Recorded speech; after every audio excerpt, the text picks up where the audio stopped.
So ಕೆಲವು ಜಮೀನಿಗೂ ಕೂಡ ಭೇಟಿಯನ್ನು ಕೊಡ್ತಾ ಇದ್ದೇನೆ. ಈಗಾಗಲೇ ರೈತರಿಗೆ ಯಾವ ಕಾರಣಕ್ಕೂ ಕುಡಿಯೋ ನೀರಿಗೆ ತೊಂದರೆ ಆಗಬಾರ್ದು ಅಂತೇಳಿ ಬೆಳಗಾವಿಯಲ್ಲಿ ಒಂದು ವಿಶೇಷವಾದಂಥ ತೀರ್ಮಾನ.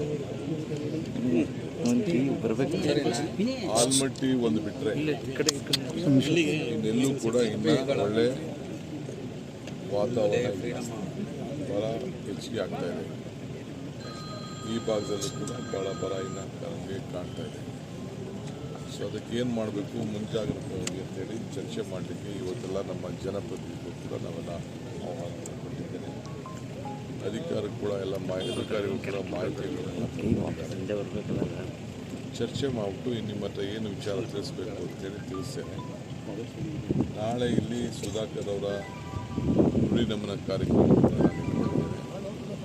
ನಾಳೆ ಕೂಡ ನಾನು ಇವತ್ತು ಈ ಕಾರ್ಯಕ್ರಮ ಸರ್, ಖಾಸಗಿ ಶಾಲೆಗಳು ದತ್ತು ತಗೋಬೇಕು ಅಂತ ಹೇಳ್ತಾ ಇದ್ರಲ್ಲ, ಸರ್ಕಾರಿ ಶಾಲೆಗಳನ್ನ ಸರ್ಕಾರ ಮಾಡೋಂಥ ಕೆಲಸನ ಖಾಸಗಿ ಶಾಲೆಗಳು ಯಾಕೆ ಮಾಡಬೇಕು, ಮತ್ತೆ ಅದ್ರ ಹೊಣೆ ವಿದ್ಯಾರ್ಥಿಗಳ ಮೇಲೆ ಹೆಚ್ಚಾಗುತ್ತೆ ಅಂತ ಖಾಸಗಿ ಶಾಲಾ ಸಂಸ್ಥೆ ಹೇಳ್ತಾರೆ. ನನ್ನ ಹತ್ರ ಹೇಳಿ ಅವರು, ಖಾಸಗಿ ಶಾಲೆಯವರು ನನ್ನ ಹತ್ರ ಹೇಳಿ, ನಾನು ಆಮೇಲೆ ಮಾತಾಡ್ತೀನಿ.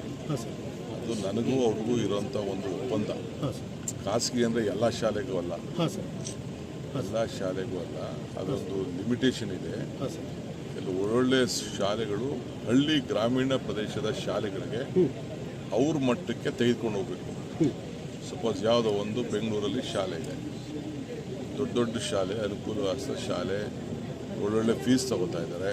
ಅಂಥ ಶಾಲೆಗಳು ಗ್ರಾಮೀಣ ಪ್ರದೇಶದ ಮಕ್ಕಳಿಗೆ ಅವ್ರ ಸ್ಟ್ಯಾಂಡರ್ಡ್ಗೆ ಈಗ ಒಂದು ಯಾವುದೋ ಒಂದು ಸ್ಕೂಲಲ್ಲಿ 4-5 ಟೀಚರ್ಸು ಬಾಕಿ ಇರ್ತಾರೆ. ಸೊ ಅಂಥವ್ರಿಗೆ 4-5 ಟೀಚರ್ಸ್ಗೆ ಅವರು ಶಾಲೆಯಿಂದ ಕಳಿಸಿ ಅವ್ರು ಪ್ರಯೋಗ ಮಾಡಿ ಸರ್ಕಾರ ಶಾಲೆಗಳಿಗೆ ತೆಗೆದುಕೊಳ್ಳೋದು. ಸೊ ಅನೇಕ ದೊಡ್ಡ ದೊಡ್ಡ ಬಿಸ್ನೆಸ್ ಮೆನ್ ಇದ್ದಾರೆ.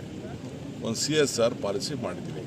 CSR ಪಾಲಿಸಿಲಿ ಏನಿದೆ ಅಂತಂದರೆ ಅವರು 2% ಹಣ ಸಂಪಾದನೆ ಮಾಡೋ ಹಣನ ಅವರು ತಗೋಬೇಕು ಅಂತ, ಏನು ಅವರು ಖರ್ಚು ಮಾಡಬೇಕು ಅಂತಿದೆ.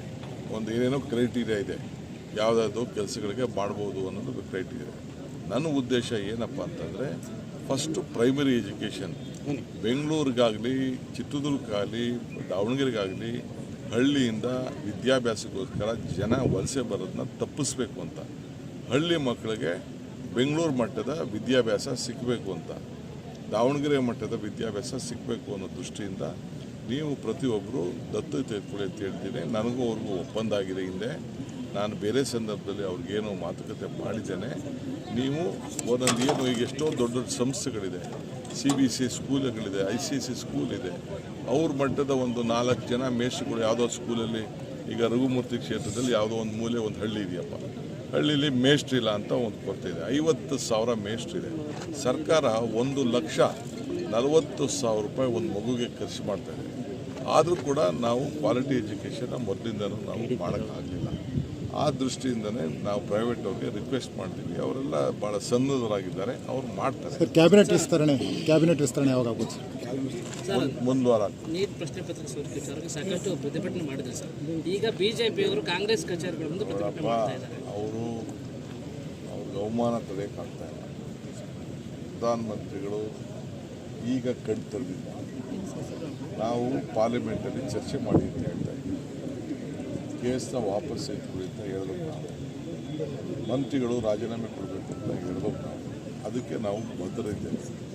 ಇದು ಮಕ್ಕಳ ಭವಿಷ್ಯ ಇದೆ. ಈಗ BJPಯವ್ರಿಗೆ ಪಾಪ ಅವ್ರ ಕೈಯಲ್ಲಿ ತಡ್ಕೊಳಕ್ಕಾಗ್ತಾಯಿಲ್ಲ. ಮಕ್ಕಳಿಗೆ ವೇಟ್ ಹೊಡೆದ್ಬಿಟ್ಟಲ್ಲ, ಆ ಇಡೀ ದೇಶದ ಮಕ್ಕಳು ದಂಗೆ ಎದ್ಬಿಟ್ಟಿದ್ದಾರೆ. ಅದನ್ನು ಅವ್ರು ಕೇಳಿ ನೋಡೋಕ್ಕಾಗ್ತಾಯಿಲ್ಲ. ಸೊ ಅದಕ್ಕೆ ಇವತ್ತು ಪ್ರಜಾಪ್ರಭುತ್ವ ವ್ಯವಸ್ಥೆ, ಈಗ ನನ್ನ ಮೇಲೆ ಎಷ್ಟೋ ಜನ ಪ್ರತಿಭಟನೆಗಳು ಹೇಳ್ತಾರೆ, ನಾನು ಬೇಡ ಅನ್ನೋಕ್ಕಾಗ್ತಿಲ್ಲ. ನೀವು ಮಾಧ್ಯಮದವರು ಪ್ರತಿಭಟನೆಗಳು ಮಾಡ್ತಾ ಇರ್ತೀರಿ, ನಿಮ್ಮಲ್ಲಿ ಬೇಡ ಅನ್ನೋಕ್ಕಾಗ್ತಿಲ್ಲ. ಇದು ಪ್ರಜಾಪ್ರಭುತ್ವದ ವ್ಯವಸ್ಥೆ. ಆದ್ದರಿಂದ BJPಯವ್ರಿಗೆ ಪಾಪ ಏನು ಮಾಡ್ತಾರೆ, ರಾಜೀನಾಮೆ ಕೊಡ್ಸೋಕ್ಕಾಗ್ತಾಯಿಲ್ಲ. ಈ ಪರಿಚಯ ಮೊನ್ನೆ ಇದು KPSC ಯಾರು ಮಾಡಿದ್ರು, ಅವನ ಅಧ್ಯಕ್ಷನ ನಾ ಮಾಡಿದ್ವಾ, ಅವರೇ ಮಾಡಿದ್ರು, ಅವರೇ ತಗೊಳಕೊಂಡು ಅದಕ್ಕೆ ಅವರೇ ಮುಂಚಿತವಾಗಿ ಗೊತ್ತಾಗ್ಬಿಟ್ಟು ಪತ್ರ ಬರೆದು ವಜಾ ಮಾಡಬೇಕು ಅಂತ ಆಯಿತು. ಗವರ್ನರ್ ಏನೋ ನಂಗೆ ಕಳಿಸ್ಕೊಟ್ಟು ನಾನು ಅಕ್ಸೆಪ್ಟ್ ಮಾಡಿದ್ದೆ. ಏನು ಬೇಕು ತನಿಖೆ ನಡೆಸ್ತೀನಿ, ಕಾನೂನು ಕ್ರಮ ಕೈಗೊಳ್ತೀನಿ. ಎಲ್ಲ ನಮ್ಮ ರೈತರೇ, ನಾನು ಈಗಾಗಲೇ ಹೇಳಿದ್ದೇನೆ, ಯಾರ ಮೇಲೂ ಒತ್ತಡ ಇಲ್ಲ, ಯಾರಿಗೂ ತೊಂದರೆ ಕೊಡುವಂಥ ಪ್ರಶ್ನೆ ಇಲ್ಲ. ಎಲ್ಲ ನಮ್ಮ ಜನ, ನಾವು ಅವ್ರು ಬಿಟ್ಟು ಹೋಗೋಕ್ಕಾಗಲ್ಲ, ಅವ್ರು ನಮ್ಗೆ ಬಿಟ್ಟು ಬದುಕೋಕ್ಕಾಗಲ್ಲ. ನಾವೆಲ್ಲ ಒಟ್ಟಿಗೆ ಬದುಕಬೇಕು. ಆ ತೀರ್ಮಾನ ನಾನು ಮಾಡ್ತೀನಿ. ಜಿಲ್ಲೆ